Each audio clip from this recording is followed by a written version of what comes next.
और जो पक्षकार थे बाबरी मस्जिद के इकबाल अंसारी, उनको भी बुलाया है। हम दूसरे धर्म के धर्म स्थल को तोड़ने के विरोधी थे, आज भी हमें कोई पछतावा नहीं है। मैं तो मुसलमान भाइयों को प्रणाम करना चाहूंगा, सुप्रीम कोर्ट के निर्णय के बाद एक भी मुसलमान ने विरोध नहीं किया। 11 महिलाओं के साथ रेप हुए हैं डेली, रोजाना, महीने 2 महीने में नहीं, रोजाना।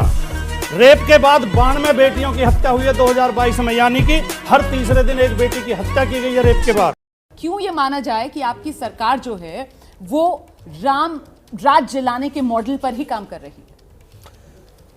2 उदाहरण देता हूं। पहला, राम राज्य का आदर्श है कि बैर न कर काहू सन कोई, राम प्रताप विषमता कोई। किसी से कोई बैर नहीं, कोई विषमता नहीं। तो देखिए, विरोध करने वालों को भी बुलाया है, गोली चलवाने वालों को भी बुलाया है, और जो पक्षकार थे बाबरी मस्जिद के इकबाल अंसारी, उनको भी बुलाया है। तो जो राम का आदर्श था उसके अनुसार काम हो रहा है। दूसरा उदाहरण देता हूं। बहुत हम पे आरोप लगता है कि 80 करोड़ लोगों को अनाज बांटा जा रहा है, इसका मतलब स्थिति ये है। उसका टेक्निकल एस्पेक्ट अलग बताएंगे, परंतु जरूरत है इसलिए किया जा रहा है। जरूरत क्यों है? देखिए, कोविड में सप्लाई लाइंस बंद हो गई थी, और अभी भी आपको अगर पता हो कि जो इंटरनेशनल सप्लाई है, सबसे बड़ा एक्सपोर्टर गेहूं का कौन है? यूक्रेन। वो वॉर में फंसा हुआ है। अगर हम सब कुछ सरकार छोड़ दे मार्केट के ऊपर, तो बहुत क्राइसिस क्रिएट हो सकती है, पैसा बढ़ सकता है। इसलिए सरकार ने अपने हाथ में लेके किया है। ऐसा नहीं कि सब लोग एकदम भारत बहुत गरीब है इसलिए जो कहने का प्रयास करते हैं। मगर आप पिछला बजट देखिए, पिछला वाला, तो टैक्स बढ़ाया किस पे है?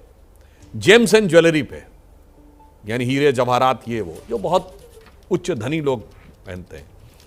तो राम राज्य का आदर्श क्या है? मणिमाणिक महंगे किए, सहजे तृण जल नाज, तुलसी सोई जानिए राम गरीब निवाज। तो मोदी जी वही कार्य कर रहे हैं। और यह भी है, इस समय विश्व में सबसे लोकप्रिय नेता मॉर्निंग कंसल्टेंट की रेटिंग में लगातार चल रहे हैं, और इस अभी जो लास्ट रेटिंग है इसमें 76%। परंतु उसके बाद आप देखिए हृदय में कैसा भगवान के प्रति अनुराग है। तो ये भगवान राम के ही उसी चरित्र से प्रेरणा ले रहे हैं। अति कोमल रघुबीर स्वभाव, यद्यपि अखिल रोग कह राहु। यानी अगर भगवान राम जो थे, संपूर्ण अखिल विश्व के ऊपर भी उनका प्रभुत्व था, मगर हृदय में कोमलता थी। तो अंत में मैं अपने विरोधियों से भी कहूंगा कि अब छोड़िए, वक्त गया, जो था आप सब बातों को भूल जाइए और ईमानदारी से भगवान राम के प्रति निष्ठा दिखा दीजिए। तो अजहु तात भज तज कुटिलाई, राम भजे गति के ही नहीं पाई। तो अगर आप इस समय साथ में आए, और अन्यथा ये समझ लीजिए वक्त का पहिया तो घूम चुका है।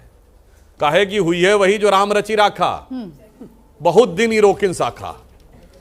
बहुत इन्होंने संघ की शाखाओं को रोकने का प्रयास किया, मगर जो इच्छा करी हो मनमाही, राम कृपा कुछ इतने दुर्लभ मीठे मीठे अंदाज से ये जो आपने भाटी जी पर इतने हमले किए, अब जरा जवाब ले लेते हैं। भाटी जी, मतलब हमले भी कर रहे हैं और साथ में रास्ता भी दिखा रहे हैं कि आ जाइए, राम की शरण में जाएंगे।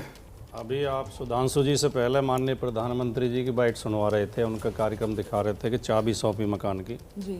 और प्रधानमंत्री जी कह रहे थे कि हम गरीबों को मकान बना के दे रहे हैं, पहले धन इधर उधर चला जाता था। बदायूं में भी चाबी सौंपी गई हैं, आज की ही खबर है। उसका वीडियो सारे सोशल मीडिया पे चल रहा है। मेन चैनल तो कोई कोई चलाएगा, वरना चलाते नहीं हैं। सांसद चाबी सौंप रहे हैं बदायूं के। जोश में उन्होंने उस महिला को, जिस महिला को चाबी दी, माइक दे दिया कि माता जी कुछ बोलिए। उन्होंने सोचा ये हमारी तारीफ करेंगे, मकान मिला है। माता जी ने कहा 30,000 रुपये रिश्वत दी है, तभी ये चाबी मिली है मुझे। आज का ही वीडियो है, सारे सोशल कहें तो मैं सुनवा दूँ, मेरे पास भी उपलब्ध है। एक बात। दूसरे बात, हमारे भाई सुधांशु, इस रूप में इंटरप्रेट किया जा सकता है कि कमियां हो सकती हैं, लेकिन काम तो हो रहा है। कमियां इतनी हैं कि अगर मीडिया दिखाने लगे कमियों को, तो ये मुंह दिखाने लायक नहीं रहेंगे। इनका बचाव केवल मीडिया कर रहा है, ये मीडिया के बनाए हुए हैं। मीडिया इनकी खराब चीजें दिखाता ही नहीं। उत्तर प्रदेश के मुख्यमंत्री के लिए किसी अमेरिका के प्रोफेसर जॉन कैम ने एक ट्वीट किया कि वहाँ जो है फ्रांस में भी मुख्यमंत्री योगी मॉडल की मांग हो रही है, बुलडोजर मंगाए जा रहे हैं आतंक, उन्हें दंगाइयों को रोकने के लिए। और तमाम मीडिया ने वो खबरें दिखाई, सारे चैनलों ने, आपके चैनल ने भी, बड़े बड़े चैनलों ने, बड़े बड़े अखबारों ने। 3 दिन 4 दिन बाद पता चले कोई जॉन कैम नहीं है, वो यहीं का बीजेपी के कार्यकर्ता है, यूपी का ही। उसने फर्जी अकाउंट बना रखा है ट्विटर पे। एक चैनल ने नहीं बताया कि ये झूठ थी खबर, ठीक है। एक भी चैनल ने, रोमाना जी, ये मीडिया खेल करता है। ठीक है। अभी सुधांशु जी ने एक चौपाई सुनाई रामचरितमानस की कि बयूर न कर काहूसन कोई, राम प्रताप विषमता खोई। अगली चौपाई आप ध्यान से सुनो, उसी से अगली, सब नर करहीं परस्पर प्रीति, चलई निज धर्म निरत श्रुत नीति। चलें स्वधर्म चलई, हाँ, निज धर्म और शिव धर्म एक ही बात है। मतलब मेरे conversion पास नहीं, जो अपना धर्म, मेरे अपना पास जो धर्म, no रामचरितमानस conversion। की कॉपी है उसमें निज धर्म लिखा हुआ कोई बात नहीं, उतना चलता है। है। गोरख गीता प्रेस गोरखपुर की है। इसके मायने भी बताते चलिए दर्शकों। सब मनुष्य आपस में प्रेम करते हैं और अपने अपने धर्म का पालन करते हैं, अपने अपनी मर्यादाओं का, अपने अपने धर्म का पालन करते हैं। ये रामराज था। रामराज में जो शबरी को भी सम्मान था, रामराज में हनुमान को भी सम्मान था जो कि वनवासी थे, सुग्रीव को भी सम्मान था, जामवंत को भी सम्मान था। राम की सेना में सारे वानर, रीछ और वो वनवासी, आदिवासी, पिछड़े दलित थे। आपने उनका जवाब शुरू से नहीं सुना शायद। मैं आ गया। उन्होंने तो कहा मैं कि थोड़ा- जिन्होंने विरोध किया, जिन्होंने गोलियां चलवाई, सबको नो, नो, नो, ससम्मान हमने- निमंत्रण भेजा, हाँ, मैं बता दूं। न्योता दिया। दो वाक्य और बोलूंगा। सवाल तो वही रह गया, राम दो की वाक्य। शरण में वो न्योता दे रहे आएंगे। 2 वाक्य बोलूंगा, एक आपके सवाल के जवाब में और एक जो मेरी बात रह गई। ठीक है।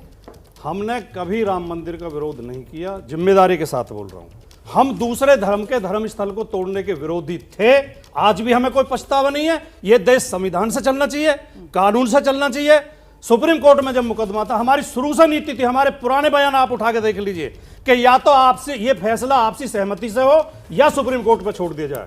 जिस दिन सुप्रीम कोर्ट ने निर्णय दिया, ना तो मेरी पार्टी ने, ना इस देश की किसी और पार्टी ने, ना किसी हिंदू ने, ना किसी मुसलमान ने, मैं तो मुसलमान भाइयों को प्रणाम करना चाहूंगा, सुप्रीम कोर्ट के निर्णय के बाद एक भी मुसलमान ने विरोध नहीं किया। ये जबरदस्ती ये माहौल बनाते हैं कि विरोध कर रहे थे, कोई विरोध में नहीं मंदिर के में। ये माहौल बनाते हैं। हाँ, यस, मैं क्योंकि जवाब इनकी दे- वोट उसी से बनती है। हाँ। लेकिन आखिरी बात, हाँ। सुधांशु जी ने एक वाक्य और बोला था, अब सब बातें भूल जाओ। हाँ। क्या हम ये भूल जाएं? अभी जो एनसीआरबी की रिपोर्ट आई है जिसमें ये बताया गया कि उत्तर प्रदेश में 2022 में बाबा योगी के राज में 10 हत्याएं रोजाना हुई हैं, डेली 11 महिलाओं के साथ रेप हुए हैं, डेली, रोजाना, महीने 2 महीने में नहीं, रोजाना। रेप के बाद 92 बेटियों की हत्या हुई है 2022 में, यानी कि हर तीसरे दिन एक बेटी की हत्या की गई है रेप के बाद। दहेज हत्या 6 रोजाना हुई है, 6 बेटियों को दहेज के लिए रोजाना मारा गया यूपी में। ठीक है। गैंगरेप 62 हुए हैं, यानी हर 5वें दिन एक बेटी के साथ गैंगरेप हुआ है। और 40 महिलाओं का अपहरण हुआ है रोजाना। ठीक है। 14,960 अपहरण यूपी का आंकड़ा दे रहे हैं, यूपी का। एनसीआरबी का आंकड़ा तो दे रहे हैं। क्या हम इन बातों को ठीक भूल है। जाएं? हाँ, ठीक है, तो क्या इन आप- मुद्दों को आप- न उठाएं? नहीं, क्या बिल्कुल लोगों की उठाइए। रोजी रोटी, भाटी रोजगार, जी। महंगाई, भ्रष्टाचार के मुद्दे न उठाएं? भाटी जी